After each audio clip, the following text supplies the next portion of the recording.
Now on CoastTV News. An arrest made in a Wicomico County murder investigation. In the DSN Outdoor Expo, the final day in Harrington.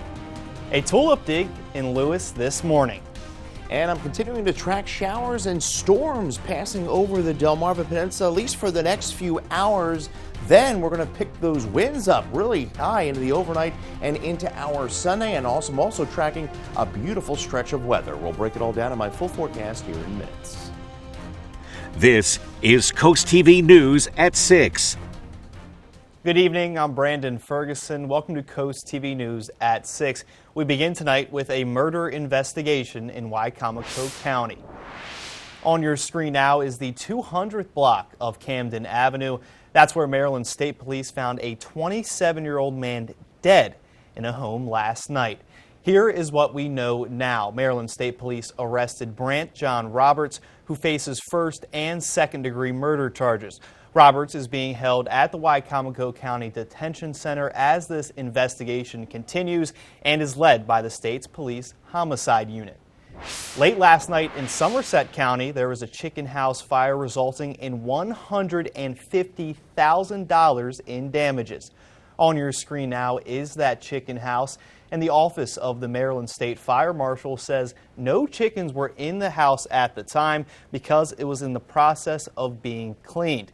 And the cause of the fire is still under investigation.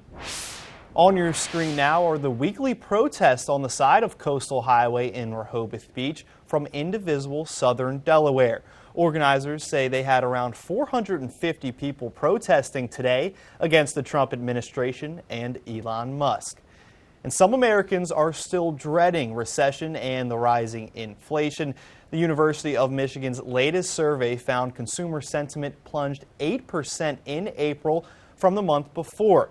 That was a slightly smaller decline than a preliminary reading from earlier this month, which didn't capture people's reaction to Trump's 90-day tariff delay, which was announced on April 9th. Sentiment in April was at its fourth lowest level on record, which dates back to 1952. Trump's unpredictable trade war has weighed on Americans' attitudes toward the economy over the past few months. And we're now going to take a live look outside into Rehoboth Beach and bring in our first alert meteorologist, Chris Mastrobuono. And Chris, it was a good morning, but a few places did get hit with rain. Yeah, you know, we've seen some downpours across the area. Not everybody has seen the rain kind of trying to wash that pollen off our cars, right? Well, we have a shower just passed through Rehoboth, brief downpour, Dewey Beach, moving through Angola by the bay and just to the north of Millsboro. Then we have another little burst of rain just to the west of Laurel, and all this is making a push to the east. Nothing severe. And then we have one little thunderstorm about to make its way over to the bay into Easton and Cambridge, and that's going to be advancing eastward here over the next hour. There's the cold front, dry, cooler air back off to the west. You can see temperatures ahead of the front well in the 70s and 80s, 50s back off to the west. And you can see right now in the immediate area, we're holding in the 70s, a rain-cooled 69 in Georgetown, 76 in Laurel. So showers and storms, at least for the next few hours. I think by the time we get to 9 o'clock, we should see that threat come to an end. It does turn quite windy overnight into Sunday. Sunshine is back out into our Sunday. In fact, we are in for a nice, beautiful stretch of weather here Sunday, Monday, Tuesday, and even into Wednesday. I'll have details on when it will be feeling like summer again coming up in that full 7-day forecast. Brandon? Thank you, Chris. And the weather was good enough this morning for Lewes volunteers for an early morning tulip dig.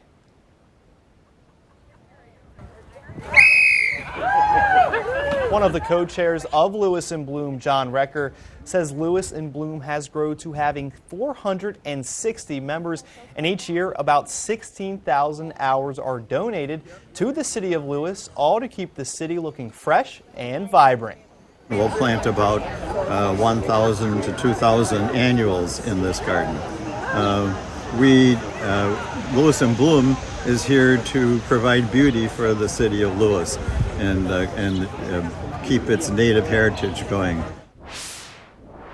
Also today, the DSN Outdoor Expo wrapped up about 2 hours ago in Harrington. As CoastTV News reporter and anchor Christina DiRoberta shows us, there was plenty to enjoy this year. Well, day 2 of the DSN Outdoor Expo is now wrapping up. It's been a long, fun day filled with lots to see here at the Delaware State Fairgrounds. Right now, we're in the Dover building. This was the indoor part of the event, but the Kent building and the Schavenger Pavilion were filled with hundreds of vendors and lots of people coming out to see what those vendors had to offer. What are you guys showing off here at the expo? Yeah, obviously right here we are Dreamcatcher hunting supplies, and we are doing wholesale and retail for hunting supplies. For example, this see-through blind, we designed this one. Yeah. I think it is the only unique design right now on the market right now. What's your favorite piece that you have on display here? Right now, I'm going to say the lighthouses. This is the first year I've done them. This one has the bird feeder on the top. This one has a solar-powered rotating light. There is farming equipment, tractors, hunting supplies, boats, motorcycles, fishing gear, literally everything you can think of that relates to the outdoors you were able to find here at the DSN Outdoors Expo. I'm Christina DeRobertis, CoastTV News. In Ocean City, a lawsuit is likely on the way over plans for a marijuana dispensary. That's after the town's Board of Zoning Appeals today rejected the plans. Sharif Shatta wants to open up the shop in a shopping center along Philadelphia Avenue. But the city says the site is too close to residential areas, a public park, and the beach. Shatta and property owner Mike Ramadan, though, claim Maryland law states that when it comes to zoning, towns can't be more restrictive on marijuana than on alcohol. And there's a beer and wine store right next to where Shatta wants to open up his dispensary. City Manager Terry McKean, though, says there are different requirements for setbacks and the distance between the road and the business, depending on whether it's a liquor store or a dispensary. Shatta and Ramadan say they will take it to court and let the judge decide who's right. On Monday, realtors and homeowners made their way to the Ocean City Town Hall to drop off over 1,300 signatures in hopes of a referendum. And now the Ocean City clerk is reviewing those signatures to make sure everything was done legally.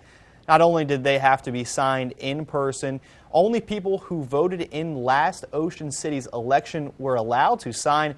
And for months, the Ocean City Council has been adding new rules to short-term rentals in residential areas and for mobile homes. The people are overwhelmingly against these restrictive ordinances that the town has put on the people, and they see it for exactly what it is. Now, according to the Ocean City manager, if a referendum is the next step, the council can decide on having a special election to speed up the voting process or wait for the next council elections for locals to vote. Well, tracking a threat for a shower, a brief downpour here for the next few hours, at least through about the 8 and 9 o'clock time frame, and then skies will begin to clear, temperatures will begin to fall, and winds will begin to pick up. We'll talk about how high those winds will gust in our Sunday coming up in minutes. But first, the Pope laid to rest in the early hours of this morning. World leaders in attendance at the funeral. We have that story next after the break. This is CoastTV News at 6. Pope Francis has been laid to rest in Rome this morning.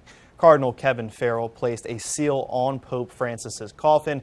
Pope Francis is the first pontiff in more than a century to be buried outside the Vatican. He broke the tradition, requesting to be buried in an underground tomb, which is home to his favorite icon, the Virgin Mary. In his will, he asked to be buried in the earth, simple, without particular decoration.